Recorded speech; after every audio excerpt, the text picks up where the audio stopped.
Shri Gayatri tours and travels Chardham Yatra complete travel plan. Hi అందరికీ నమస్కారం. Welcome to it's TV health. నేను మీ యాంకర్ త్రిపుర. ప్రస్తుతం మనతో పాటు ఉన్న doctor Rajasekhar Madala, consultant plastic surgeon.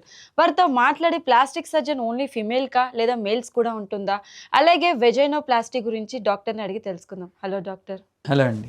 Sir, నార్మల్గా ప్లాస్టిక్ సర్జరీ అనగానే అందరికీ ఫిమేల్సే గుర్తొస్తారు. సో ప్లాస్టిక్ సర్జరీ అనేది ఓన్లీ ఫిమేల్స్ కన్నా మేల్కి కూడా ఉంటుందా?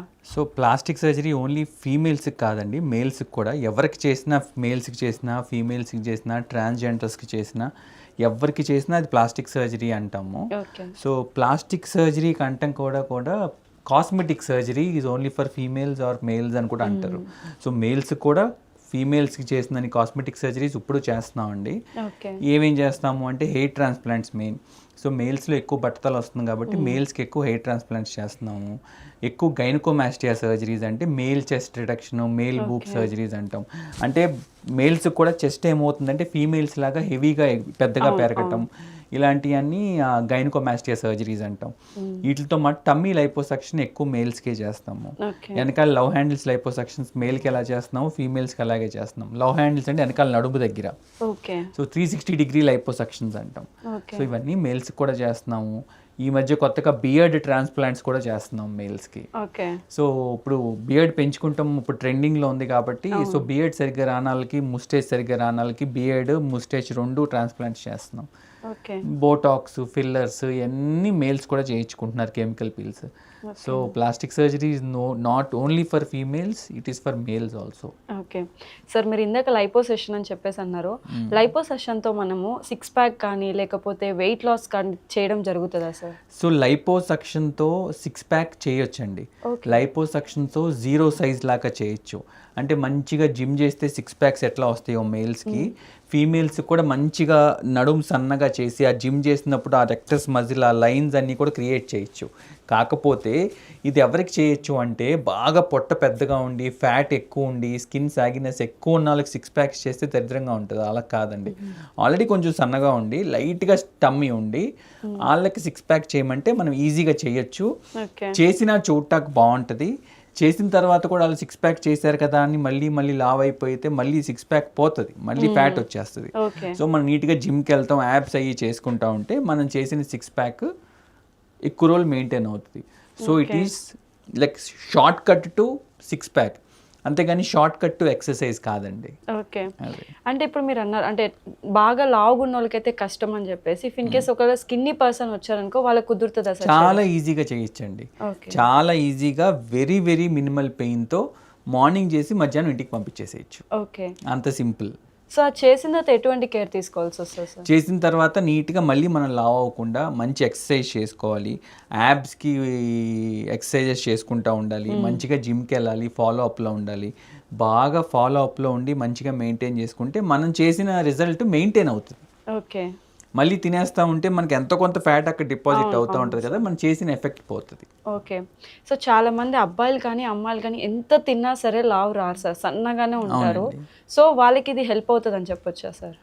హెల్ప్ అవుతుంది అంటే సన్నగా ఉన్నప్పుడు వాళ్ళు చక్కగా జిమ్ చేసుకుంటే న్యాచురల్గానే మనకి 6 ప్యాక్ వచ్చేస్తుంది. సో మళ్ళీ సర్జరీ చేసిన వెళ్ళక్కర్లేదు. బట్ అలా కావాలి అనుకుంటే and more defined toned body ఇవ్వచ్చు.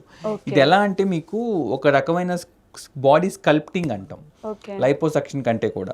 బాడీ స్కల్ప్టింగ్ అంటే, లైపోస్కల్ప్టింగ్ అంటే ఏంటంటే ఇక్కడున్న ఫ్యాట్ని మనం బాగా స్కిన్ దగ్గరలో ఉన్న ఫ్యాట్ని కూడా లైట్గా తీసేస్తే దగ్గరగా అది ఆటోమేటిక్గా ఒక డిప్ లాగా పడుతుంది.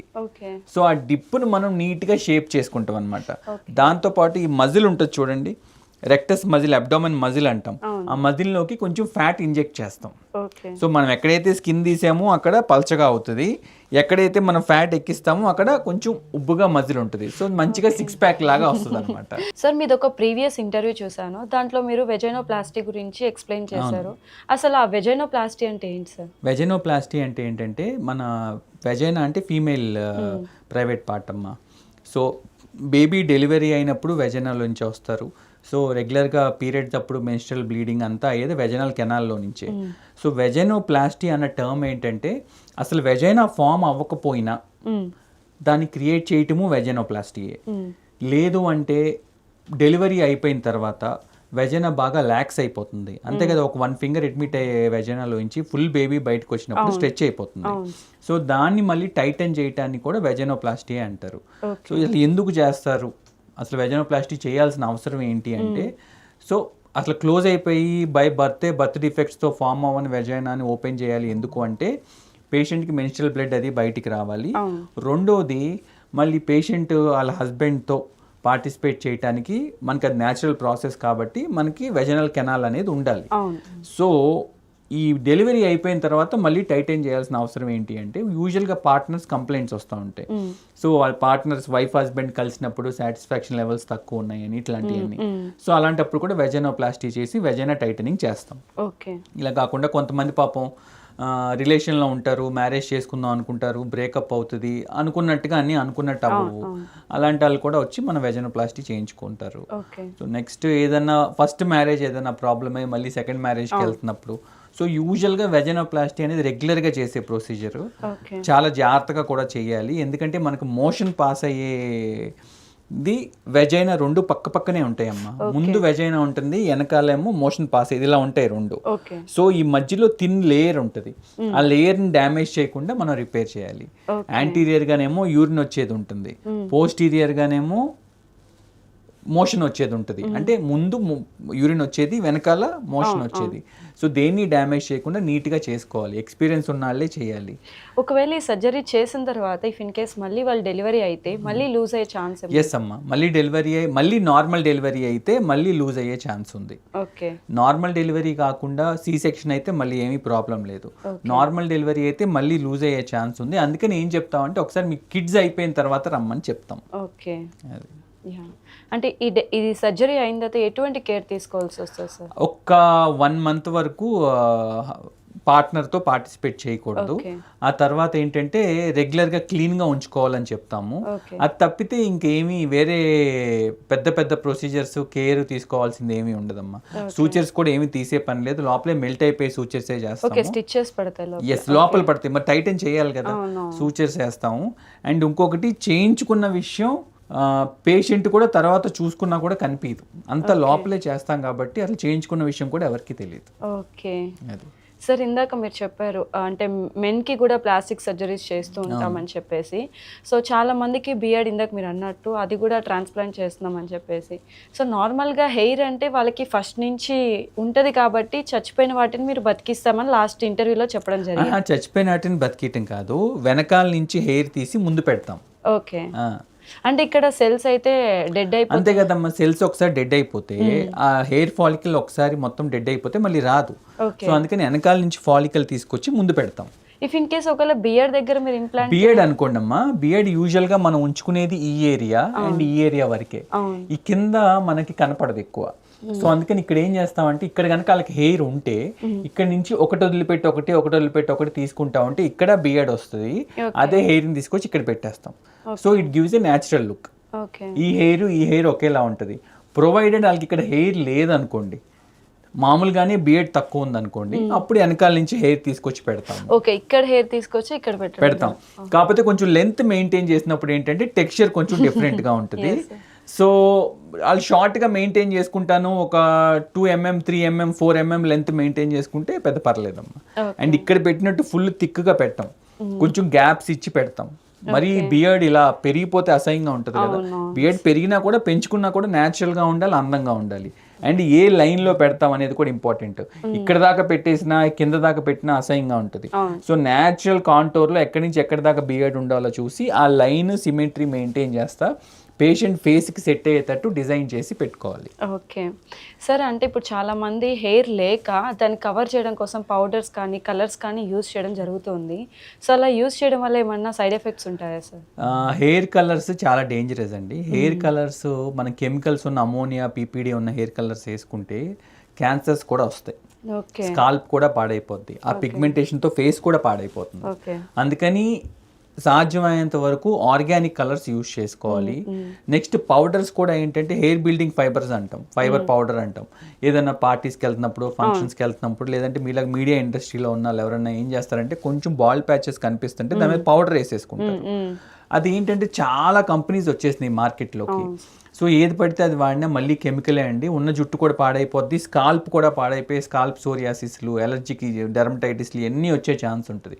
అందుకని ఏంటంటే సాధ్యమైనంత వరకు మల్టీవైటమిన్స్ తీసుకుని జుట్టు పెంచుకుంటాక ట్రై చేయటం ఓకే. లేదు మేము జుట్టు అంత మేము ట్రీట్మెంట్స్ తీసుకోలేము, హెయిర్ ట్రాన్స్ప్లాంట్కి వెళ్ళే ఉద్దేశం లేదు అనుకుంటే అలాంటప్పుడు ఏంటంటే మంచిగా కొంచెం బ్రాండెడ్ క్వాలిటీ ఒరిజినల్ ప్రొడక్ట్స్ కొనుక్కుని వాడుకుంటే మంచిది. ఓకే సార్, ఇందాక మీరు చెప్పారంటే మెన్కి కూడా చెస్ట్ సర్జరీ అనేది చేస్తాము అని చెప్పేసి, సో అది జెనెటికల్గా వచ్చే ఛాన్సెస్ ఉంటుందా, లేదు వన్స్ వచ్చాక సర్జరీ అయిపోయిన తర్వాత కూడా మళ్ళీ రిపీట్ అయ్యే ఛాన్స్? అంటే గైనకోమాస్టియా అంటామండి దాన్ని. మేల్ చెస్ట్ సైజ్ ఇంక్రీజ్ అవటం, మేల్ బూబ్స్ అట్లా అంటా ఉంటాం. సో ఇది జెనెటికల్గా ఫ్యామిలీ హిస్టరీలో కూడా ఉంటుంది. సో ఫాదర్కి కానీ తాతగారికి కానీ మేనమామలకు కానీ ఎవరికన్నా ఉంటే బ్రెస్ట్ చెస్ట్ సైజ్ ఎక్కువ ఉన్నట్టు మేల్ బ్రెస్ట్, అది మేల్ బ్రెస్ట్ అనే అంటాం మనం, చెస్ట్ అని అర్థం అవటానికి చెప్తున్నాం. So male breast male chest size ఎక్కువ ఉంటాము. సో ఫ్యామిలీ హిస్టరీలో రన్ అవుతూ ఉంటాయి. ఇది కూడా కాకుండా కొంతమందికి ఇన్ జనరల్ ఒబీస్గా ఉంటే అక్కడ కూడా ఫ్యాట్ డిపాజిట్ అయ్యి ఆ ఒబిసిటీ ఓవర్ వెయిట్ వల్ల కూడా వస్తుంది ఒక్కొక్కసారి. కొంతమందికి హార్మోనల్ ఇన్ఫ్లుయెన్స్ వల్ల వస్తుంది. కొన్ని రకాల టాబ్లెట్స్ వాడటం వల్ల కూడా ఆ డ్రగ్ సైడ్ ఎఫెక్ట్ వల్ల కూడా హార్మోనల్ ఫ్లక్చువేషన్స్ వల్ల వస్తుంది. సో మల్టిపుల్ కాజెస్ ఉంటాయి. అందుకని ఒకసారి పేషెంట్ రాగానే డైరెక్ట్గా సర్జరీ కాకుండా ఒకసారి ఎండోక్రైనాలజిస్ట్ ఒపీనియన్ కూడా తీసుకుని అంతా బాగానే ఉందా, హార్మోన్ లెవెల్స్ అన్ని బాగానే ఉన్నాయా చూసుకుని, అది కూడా కాకుండా అల్ట్రాసౌండ్ చేస్తాం. అల్ట్రాసౌండ్లో ఫ్యాట్ ఎక్కువ ఉందా, గ్లాండ్ ఎక్కువ ఉందా. ఓకే. సో ఫ్యాట్ ఉంటే లైపోసక్షన్ చేసి తీసేసేయచ్చు, గ్లాండ్ ఉంటే లైపోసక్షన్తో పాటు కొంచెం చిన్న ఇన్సిషన్ ఇచ్చే గ్లాండ్ కూడా బయటికి తీయాలి. సో ఇవన్నీ చూసుకుని చేస్తామమ్మా. సో ఇవన్నీ చూసుకుని చేస్తాం కాబట్టి 99.9% మళ్ళీ గైనకోమాస్టియా రికరెన్స్ వచ్చి పెరిగే ఛాన్స్ అయితే లేదు. 0.1%, 0.2% ఛాన్స్ ఏ సర్జరీ కన్నా ఉంటుంది. సో 99.9% అయితే గైనకోమాస్టియా సర్జరీ సరిగ్గా చేస్తే, సరిగ్గా ట్రైన్ అయిన ప్లాస్టిక్ సర్జన్ చేస్తే మళ్ళీ రికరెన్స్ రాదమ్మ. ఓకే సార్, చాలా మందికి డర్మటాలజిస్ట్కి, ప్లాస్టిక్ సర్జన్ ఆర్ కాస్మెటిక్ సర్జన్కి డిఫరెన్స్ తెలియదు. ఏ చిన్న ప్రాబ్లం వచ్చినా సరే డర్మటాలజిస్ట్ దగ్గరికి వెళ్ళిపోవడం జరుగుతుంది. అసలు డర్మటాలజిస్ట్కి ప్లాస్టిక్ సర్జన్కి డిఫరెంట్? మా డర్మటాలజిస్ట్ అంటే స్కిన్ ప్రాబ్లమ్స్ ఏమున్నా ట్రీట్ చేసేవాళ్ళు డర్మటాలజిస్ట్ అండి. స్కిన్ అండ్ హెయిర్ ప్రాబ్లమ్స్, మీకు ఫేస్లో ఏం తేడా వచ్చినా, ర్యాష్ వచ్చినా, పింపుల్స్ వచ్చినా, కలర్ మారినా, లూజ్ అయినా, వ్రింకిల్స్ ఉన్నా, హెయిర్ కూడా అంతే. మీకు హెయిర్ ఊడిపోతున్నా, బాల్నెస్ ఉన్నా, సోరియాసిస్ ఉన్నా, లెప్రసీ, ఇలాంటి ఏ ప్రాబ్లం ఉన్నా స్కిన్కి, హెయిర్కి మొత్తం డీల్ చేసేది డర్మటాలజిస్ట్. సో డర్మటాలజిస్ట్ వరకు ఏంటంటే ఇవన్నీ చేస్తూ ఉంటారు. చిన్న చిన్న మోల్స్ అలాంటివి ఏమైనా ఉంటే రిమూవ్ చేస్తూ ఉంటారు. హెయిర్ కూడా కొంతమంది డర్మటాలజిస్టులు ట్రైన్ అయిన వాళ్ళు హెయిర్ ట్రాన్స్ప్లాంట్స్ కూడా చేస్తున్నారు. అఫీషియల్గా hair transplants either plastic surgeon or a dermatologist వీళ్ళే చేస్తారమ్మా. వీళ్ళే చెయ్యాలి, వేరే వాళ్ళు చేస్తే ఇల్లీగల్ అది. సో స్కిన్కి, హెయిర్కి ఏ ప్రాబ్లం వచ్చినా డర్మటాలజిస్ట్ దగ్గరికి వెళ్ళాలి. వెళ్ళి డర్మటాలజిస్ట్ ఒపీనియన్ తీసుకోవాలి, లేదు అంటే ప్లాస్టిక్ సర్జన్ ఒపీనియన్ తీసుకోవాలి.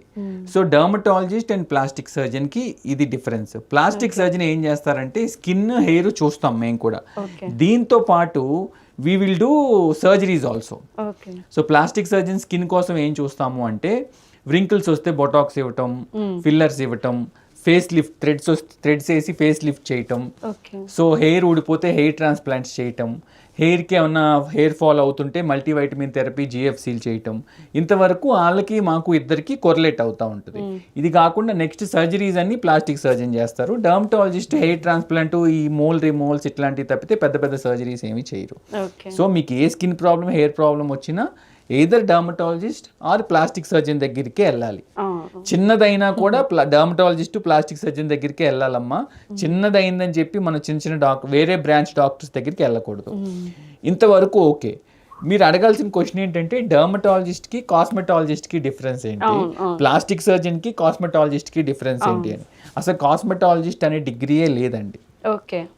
సో కాస్మెటాలజిస్ట్ అంటే ఏదో ఎంబీబీఎస్ తర్వాత, లేదంటే ఏదన్నా వేరే కోర్స్ చేసో, మెడిసిన్కి సంబంధం లేకపోయినా కూడా ఏదన్నా చిన్న ఒక ట్రైనింగ్ ప్రోగ్రామ్ 15 days తీసుకుని వచ్చేసి కాస్మెటాలజిస్ట్ అని బోర్డు పెట్టేసుకుంటున్నారు. సో కాస్మెటాలజిస్ట్ అసలు వ్యాలిడ్ డిగ్రీయే కాదు, కాస్మెటాలజిస్ట్ అనే ప్రొఫెషనే వ్యాలిడ్ కాదు. So either dermatologist plastic surgeon or cosmetic surgeon. Cosmetic surgeon అని ఎవరు పెట్టుకోవచ్చు అంటే ఓన్లీ ప్లాస్టిక్ సర్జరీ చేసిన వాళ్ళే కాస్మెటిక్ సర్జన్ అని పెట్టుకోగలరు. వేరే ఎవరు కూడా కాస్మెటిక్ సర్జన్ అని పెట్టుకోకూడదు. ఇప్పుడు నేను 5.5 years MBBS చేశానమ్మా. దాని తర్వాత 3 years MS జనరల్ సర్జరీ చేశాను. ఆ తర్వాత నేను MCH ప్లాస్టిక్ సర్జరీ ఇంకొక 3 years చేశాను. ఇంత చేస్తే నాకు సర్జన్ అని ఒక డిగ్రీ వస్తుంది. ఏమీ చేయకుండా 15 daysలో సర్జరీస్ అని ఎలా పెట్టేసుకుంటారమ్మా సర్జన్ అని? పెట్టుకోలేరు కదా. సో ఇంత ఎక్స్పీరియన్స్ ఉన్న వాళ్ళే సర్జన్ అవుతారు. సో ఏంటంటే కాస్మెటిక్ సర్జన్ అని ప్లాస్టిక్ సర్జన్ మాత్రమే పెట్టుకోవాలి, ఇంకెవరు పెట్టుకోవటానికి లేదు. ఏ చిన్న ప్రాబ్లం వచ్చినా డాక్టర్ దగ్గరికే వెళ్ళాలి. స్కిన్ ప్రాబ్లం, హెయిర్ ప్రాబ్లం వస్తే either dermatologist or a trained plastic surgeon దగ్గరికే వెళ్ళాలి. అది ఎస్ సార్. ఇప్పుడు last and final question. So summer వచ్చేసింది కాబట్టి చాలా మందికి స్కిన్ ఇష్యూస్ వస్తూ ఉంటాయి. ఎటువంటి కేర్ తీసుకోవాలి సార్? అమ్మ సాధ్యమైనంత వరకు ఈ సమ్మర్లో మంచిగా హైడ్రేట్ అవ్వాలి. కనీసం 3 to 4 liters వాటర్ తాగాలి. కూల్ డ్రింక్స్ తాగకూడదు, సోడాలు ఎక్కువ తాగకూడదు. ఎందుకు అంటే కార్బోనేటెడ్ డ్రింక్స్ కాబట్టి. థమ్స్ అప్స్, పెప్సీస్ ఇవన్నీ తాగకూడదు. లేదు మీకు బాగా కూల్ డ్రింక్స్ తాగాలి అనిపిస్తే అట్లీస్ట్ డైట్ కోక్ కానీ ఇట్లాంటివి తాగాలి. రోజుకి ఒక డైట్ కోకో 2 డైట్ కోక్స్ తాగితే ఏమీ కాదు సమ్మర్లో. దానివల్ల క్యాన్సర్లు ఏమీ వచ్చేవి. షుగర్ ఉన్న కోక్ తాగటం కంటే షుగర్ లేని కోక్ తాగటం ఎంతో కొంత హెల్తీ. ఇది కాకుండా మన స్కిన్కి, హెయిర్కి ఏం కేర్ తీసుకోవాలి? హెయిర్కి ఎవ్రీడే హెయిర్ వాష్ చేయాలమ్మా సమ్మర్లో. స్వెట్ అది ఎక్కువ వస్తుంది కాబట్టి. నెక్స్ట్ వచ్చేసి స్కిన్కి ఏం చేయాలి అంటే ఖచ్చితంగా మనం face wash, oil control face wash ఇట్లాంటివి జాగ్రత్తగా వాడుకుంటా మంచి మాయిశ్చరైజరు, సన్ స్క్రీన్ ఖచ్చితంగా పొద్దున, మధ్యాహ్నం, సాయంత్రం రీఅప్లై చేయాలి. 3 times మేము రీఅప్లై చేయలేము అంటే కనీసం పొద్దున్నే ఆఫీస్ నుంచి బయటకు మన ఇంటి నుంచి ఆఫీస్కి వెళ్ళేటప్పుడు, ఈవినింగ్ ఆఫీస్ నుంచి బయటకు వచ్చేటప్పుడు ఖచ్చితంగా 2 times రీఅప్లై చేసుకోవాల్సిందే. లేకపోతే సన్ స్క్రీన్ పని చేయదు. సన్ స్క్రీన్ ఎంత అప్లై చేసుకోవాలి? ఈ 2 fingers అంత అప్లై చేసుకుని ఫేస్కి, నెక్కి వాడాలి. ఇంత కరెక్ట్గా వాడితేనే సన్ స్క్రీన్స్ పనిచేస్తాయి. అండ్ ఇంత పెట్టుకున్నా కూడా బయటకు వెళ్తున్నప్పుడు ప్రాపర్గా మనం ఎండలోకి వెళ్ళేటప్పుడు కనీసం అంబ్రెల్లా క్యారీ చేయటం, లేదు అంటే సన్ గ్లాసెస్ పెట్టుకోవటం, ఫేస్కి ఏదైనా కవర్ చేసేటట్టు ఏదైనా క్లాత్ కట్టుకోవటం, పైన తలకి హెల్మెట్ పెట్టుకోవటం. హెల్మెట్ ఈజ్ ఆల్సో ప్రొటెక్షన్ అమ్మ, మనకి ఎండ డైరెక్ట్గా తల మీద పడకుండా హెల్మెట్ పెట్టుకోవటం, ఇట్లాంటి కేర్ అంతా తీసుకోవాలి. తీసుకుంటే కుదిరినప్పుడల్లా ఫ్రూట్ జ్యూసులు తాగకుండా ఫ్రూట్స్ తినటం, వాటర్ మిలాన్ కానీ, పపాయ కానీ, ఇలా వాటర్ ఎక్కువ కంటెంట్ ఎక్కువ ఉండే ఫ్రూట్స్ తింటాం. ఇట్లా చేస్తూ ఉంటే సమ్మర్ నుంచి మనం నీట్గా హ్యాపీగా సమ్మర్ని కూడా ఎంజాయ్ చేయొచ్చు. Thank you so much. Thank you.